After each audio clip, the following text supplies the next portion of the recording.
ആ സമയത്ത് ശരിക്കും പറഞ്ഞാല് ഞാൻ ഷൂട്ട് ചെയ്തുകൊണ്ടിരിക്കുന്ന സമയത്ത് നൈറ്റ് ഷൂട്ട് പോയിക്കൊണ്ടിരിക്കുമ്പോൾ എന്നോട് പറഞ്ഞ് വരണം എന്നും പറഞ്ഞ് വിളിക്കണേ. ആ സമയത്ത് ഞാൻ ഡെങ്കു പോസിറ്റീവായി ഹോസ്പിറ്റലിൽ കിടന്നു. എൻ്റെ ഓൾമോസ്റ്റ് ഒരു 9-10 കിലോ എനിക്ക് കുറഞ്ഞിട്ടുണ്ട്. അങ്ങനെ കുറഞ്ഞ് ഞാൻ ഇങ്ങനെ ഇരിക്കുന്ന സമയത്താണ് ഞാനിവിടെ പൊട്ടിക്ക് നമ്മുടെ സൗന്ദര്യം അവിടെ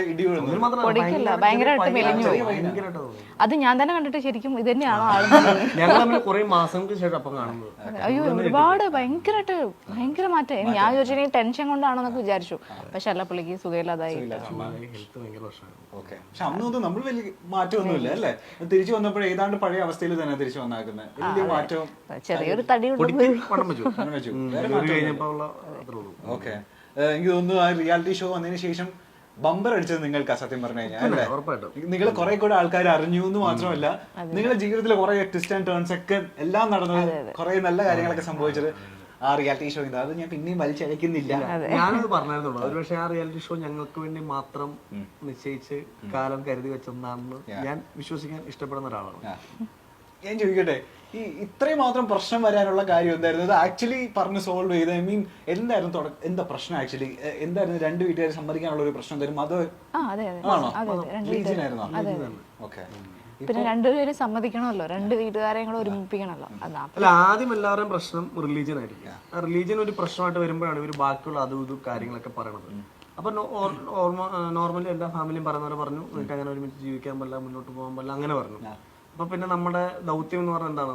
ജീവിച്ച് കാണിക്കണം എന്നുള്ളത്. അത് നമ്മുടെ നല്ല കല്യാണം കഴിക്കുന്ന എല്ലാവരുടെയും അതാണ്, നല്ല ജീവിക്കുക എന്നുള്ളതാണ്. ഞങ്ങളിപ്പോ വലിയ കുഴപ്പമില്ല. ഇപ്പൊ 3 വർഷമായി കല്യാണം കഴിഞ്ഞിട്ട് ഇപ്പൊ വലിയ കുഴപ്പമില്ലാതെ അവർക്ക് തോന്നി മതമല്ല മെയിൻ, ജീവിതമാണ്, അത് ജീവിക്കുന്നുണ്ട് അത് തോന്നി. ഇപ്പം രണ്ട് വീട്ടുകാർ, എന്റെ വീട്ടുകാർ ആദ്യമേ അക്സെപ്റ്റ് ചെയ്തു, അതിനുശേഷം ഉള്ള വീട്ടുകാർ അക്സെപ്റ്റ് ചെയ്തു. അപ്പൊ അത്രേ ഉള്ളൂ സംഭവം. അത്രേ ഉള്ളൂ കാര്യം. ഇനി നിങ്ങളുടെ ലൈഫിൽ ഈ പറഞ്ഞ പോലെ ആ സ്റ്റേജിനും നിങ്ങളുടെ ലൈഫിലും ഭയങ്കര ട്വിസ്റ്റ് വരുത്തിയ ഒരാളുണ്ട്. ആ പുള്ളിക്കാരന്റെ പേര് പറയാതെ പോകുന്നത് ഭയങ്കര എന്താ പറയുക, ഒരു ഇൻകംപ്ലീറ്റ് ആയിരിക്കും. ഞാനും ആളാണ്. ഹരിയേടന്റെ കാര്യം പറയാതെ പോകുന്നത് ഈ പറഞ്ഞ പോലെ ഒരു ഇൻകംപ്ലീറ്റ് ആയി പോകും. എനിക്ക് തോന്നുന്നു നിങ്ങള് കട്ടക്ക് ശ്രമിച്ചിട്ടും പുള്ളിക്കാരൻ എന്ത് പറഞ്ഞിട്ടാ നമ്മളുടെ അച്ഛനെ ഫ്ലാറ്റ് ആക്കി? എന്ത് പറഞ്ഞു എനിക്ക് പറ്റില്ല. അത് ഞാൻ വീട്ടിൽ കയറിയില്ല. ഹരിച്ചേട്ടനും ഷോ ഡയറക്ടർ വിനീഷേട്ടനോട് പോയായിരുന്നു. വിനീഷേട്ടൻ അസോസിയേറ്റ് ഡയറക്ടർ. അപ്പോൾ അവർ രണ്ടോടെ വീട്ടിൽ കയറിയിട്ടാണ് സംസാരിച്ചത്. എന്ത് സംസാരിച്ചു, എങ്ങനെ സംസാരിച്ചു എന്നറിയില്ല. ഞാൻ ചെല്ലുമ്പോൾ ഭയങ്കര ഹാപ്പി ആയിട്ട് ഇവരുടെ വീട്ടുകാർ നമ്മളെ സ്വീകരിച്ചു ഇരിക്കുന്നു. പിന്നെ അങ്ങോട്ട് ഞാൻ സോറിയൊക്കെ പറഞ്ഞു. പിന്നെ ഞങ്ങൾ ഭയങ്കര ഹാപ്പി ആയിട്ടാണ് സംസാരിച്ചത്. ഇതുവരെ ഞാൻ ഹരിച്ചനോട് ചോദിച്ചില്ല.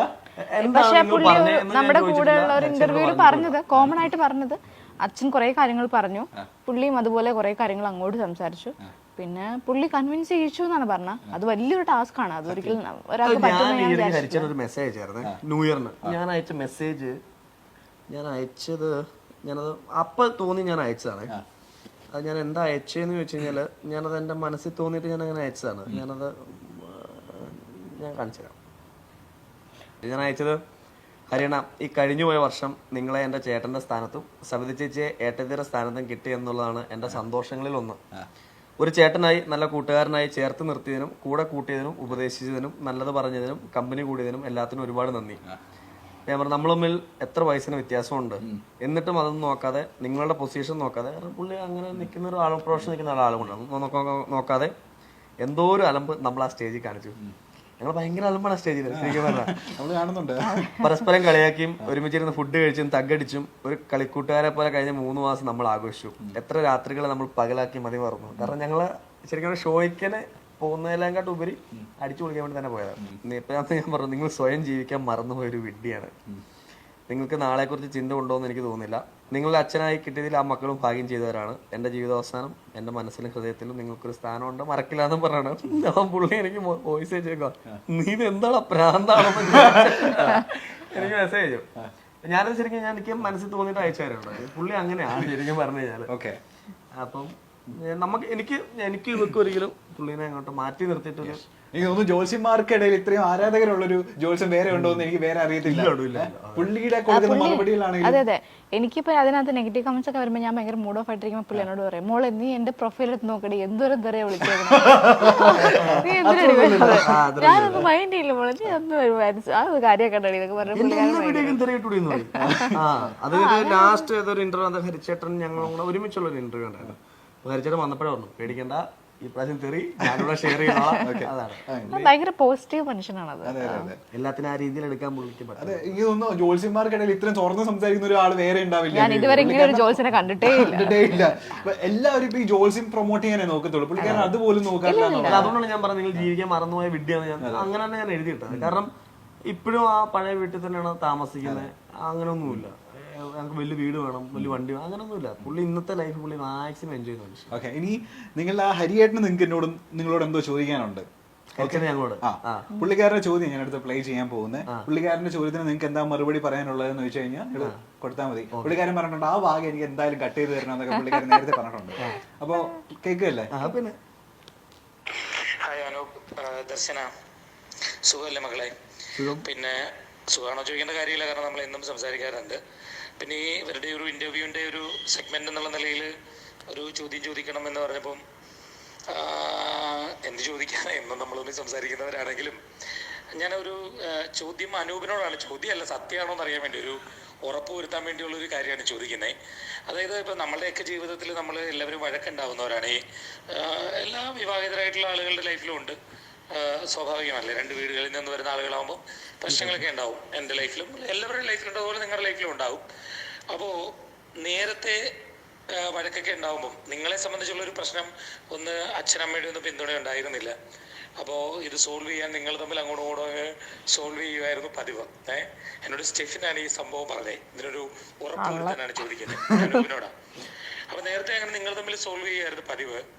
ഇപ്പം അനൂപ് ചെറുതായിട്ട് വഴക്ക് തുടങ്ങുമ്പോൾ ദർശന പറയാറുണ്ട് അത്രേ, അധികം നിങ്ങൾ വിളച്ചിലെടുക്കരുത്, എനിക്ക് 7 ആങ്ങളമാരുണ്ട്, ഞാൻ വിളിച്ചാൽ അവരിങ്ങ് ഓടി വരും എന്ന് പറഞ്ഞ് അനൂപിനെ ഭീഷണിപ്പെടുത്താറുണ്ട് എന്ന് കേട്ടു.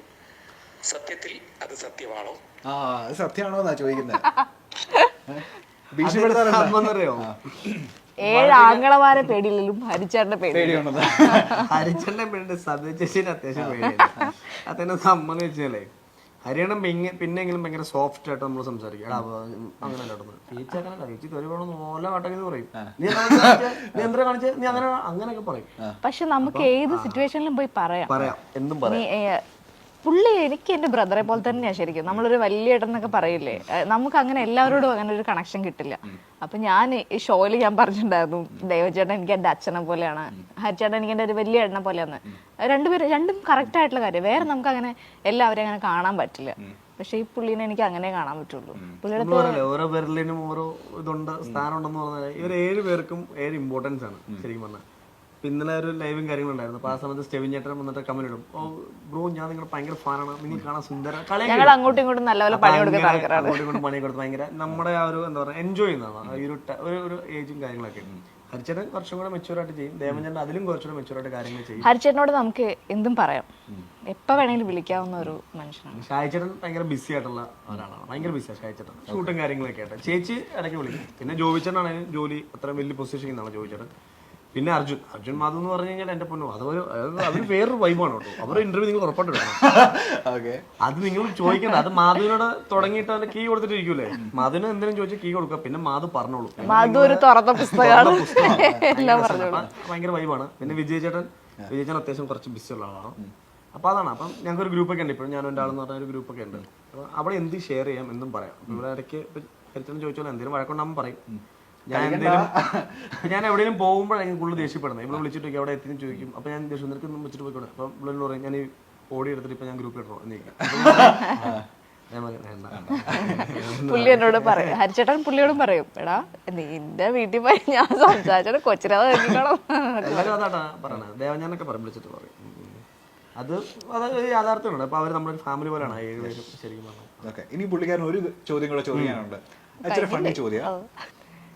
സിനിമയാണ് അനൂപിന്റെ മനസ്സിൽ മുഴുവൻ.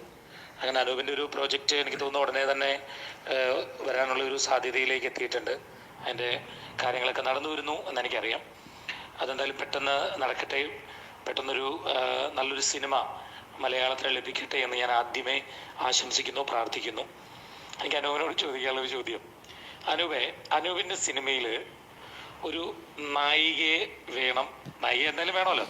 അപ്പോൾ അങ്ങനെ അതിന് പുറത്തുനിന്ന് ഒരാളെ എടുക്കണം എന്നൊരു തോന്നലുണ്ടായാൽ, ഞാനും എൻ്റെ ആളും ടീമിലെ 8 പെൺകുട്ടികളിൽ നിന്ന് തന്നെ ഉപയോഗിക്കുക, അല്ലെങ്കിൽ പിന്നെ വല്ലവിടെ തല്ലിക്കൊല്ലത്തില്ലേ, 8 പെൺകുട്ടികളിൽ നിന്ന് നിങ്ങൾ ആരെയായിരിക്കും സെലക്ട് ചെയ്യുക?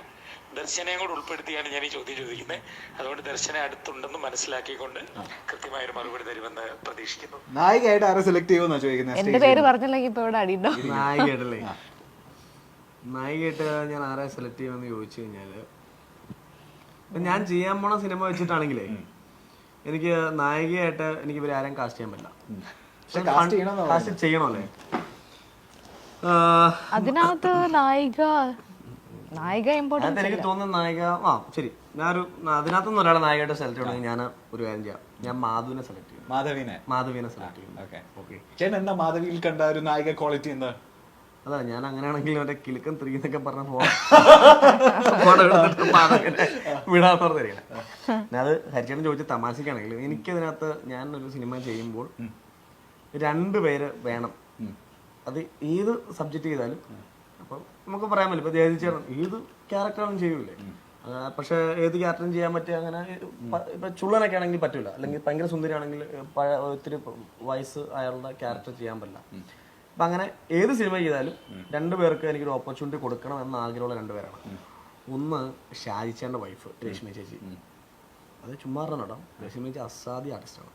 ഞാൻ കളയെന്ന് പറഞ്ഞ അവർ ഒരു ഷോർട്ട് ഫിലിം കിട്ടും, ഭയങ്കര പെർഫോമൻസ്. പിന്നെ ദേവൻ ചേട്ടൻ ശരിക്കും പറഞ്ഞാൽ പുള്ളിക്ക് അപ്പൊ എല്ലാരും പറയുന്നത് ഈ റിയാലിറ്റി ഷോ പുള്ളി ഇങ്ങനെ ആദ്യമായിട്ടാണ് പുള്ളിക്ക് ഇങ്ങനെ സ്റ്റേജ് ഒന്നുമില്ല. പുള്ളി എക്സ്പ്ലോർ ചെയ്ത പോലെ ഒന്നും എനിക്ക് തോന്നുന്നില്ല വേറെ ആരും എക്സ്പ്ലോർ ചെയ്തിട്ടില്ല. പുള്ളിക്ക് സിനിമയെ പറ്റി അറിയാം, പുള്ളി ഒരുപാട് സിനിമ കാണുന്ന ആളാണ്, ഒരുപാട് പുസ്തകങ്ങൾ വായിക്കുന്ന ആളാണ്. പുള്ളി എഴുതും നന്നായിട്ട്, അടിപൊളിയായിട്ട് എഴുതും. അപ്പൊ ആർട്ടിസ്റ്റ് എന്ന് പറയുമ്പോൾ ഭയങ്കര ഒബ്സർവേഷൻ ആണല്ലോ. ഞാൻ എന്തുകൊണ്ട് ദേവൻ കാഴ്ച വെച്ചാൽ ഭയങ്കര ഒബ്സർവേഷനാണ്. നമ്മൾ 100 പേര് നിന്നിട്ട് കൂട്ടമായിട്ട് എന്നിട്ട് എന്തെങ്കിലും ഒരു കാര്യം പറഞ്ഞാലും ദേവൻ ചേട്ടൻ എല്ലാവരുടെയും കാര്യങ്ങൾ ഇങ്ങനെ മൈന്യൂട്ടായിട്ട് ശ്രദ്ധിച്ചിട്ട് പുള്ളി പിന്നെ നമ്മളെടുത്ത് പറയും ആ കാണിച്ചത് ശരിയായില്ല, അല്ലെങ്കിൽ അത് കൊള്ളാമായിരുന്നു എന്ന് പറയും.